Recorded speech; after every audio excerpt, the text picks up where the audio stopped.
Hi పిల్లలు, good evening. భోజనం చేశారా? Very good. ఈరోజు కూడా మనం రోజులాగా ఒక మంచి కథ విని పడుకుందాం, సరేనా? మరి ఈరోజు మనం వినే కథ పేరు దొంగ ఎవరో తేల్చిన నేర్పు. అంటే దొంగ ఎవరో కనుక్కున్నారు. సరేనా? మరి కథలోనికి వెళ్దాం. ఒకనాడు అక్బర్ పాదుషా దర్బారుకు తన డబ్బును దొంగిలించాడని ఒక గానుగవాడు, ఒక కటికవాడు వచ్చి ఒకరిపై ఒకరు అక్బర్కు ఫిర్యాదు చేశారు. గానుగవాడు అంటే ఎవరైతే కొబ్బరి నుంచి నూనె తీస్తారో వారిని గానుగవాడు అని అంటారు. కటికవాడు అంటే మనకి చికెను మటను కొట్టి ఇస్తారు కదా, వారిని కటికవాడు అని అంటారు. వారిద్దరి అభియోగాన్ని విచారణ చేశాడు అక్బర్.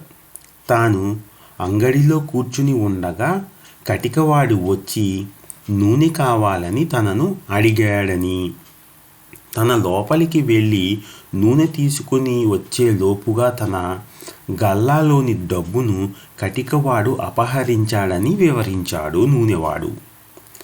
గల్లాలోని డబ్బు అంటే మనీ బాక్స్ ఉంటుంది కదా బిజినెస్ చేసే వాళ్ళ దగ్గర, దానిలోని డబ్బు అని అర్థం. కాదు, ఈ నూనెవాడే తను అంగడికి వచ్చి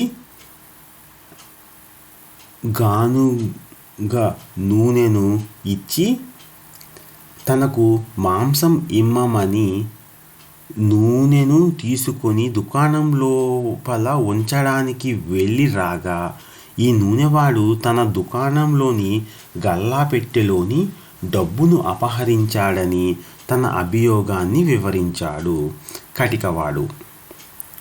వాళ్ళ వాదన విన్న అక్బర్ ఎవరు నేరం చేసినది నిర్ధారించలేక బీర్బల్ను ఈ తగాదాను పరిష్కరించమని కోరారు. బీర్బల్ పళ్ళెంలో నీళ్లు పోయించి తెప్పించాడు. నాది అంటూ వాదులాడుకుంటున్న ఆ డబ్బును పళ్ళెంలో వేయమన్నాడు.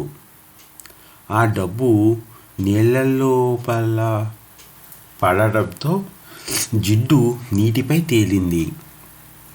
మరి పూర్వం రాగి నాణేలు ఉండేవి కదా ధనం కింద. అప్పుడు వాళ్ళు కాగితాలు వాడేవారు కాదు. అందువల్ల ఆ పళ్ళెంలోని నీళ్ళల్లో ఆ కాయిన్స్ వేయగానే ఆ కాయిన్స్కి ఉన్న జిడ్డు నీళ్లపైకి వచ్చింది.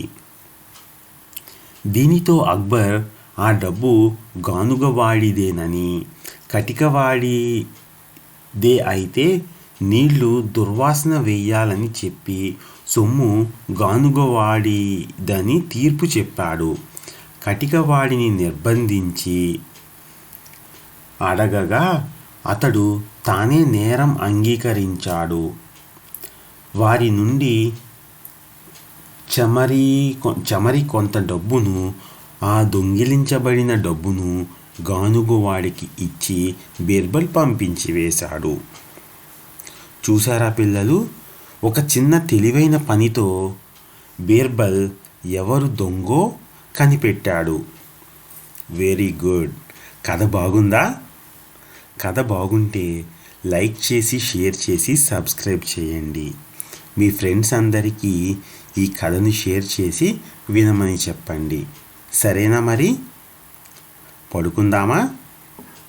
గుడ్ నైట్ పిల్లలు.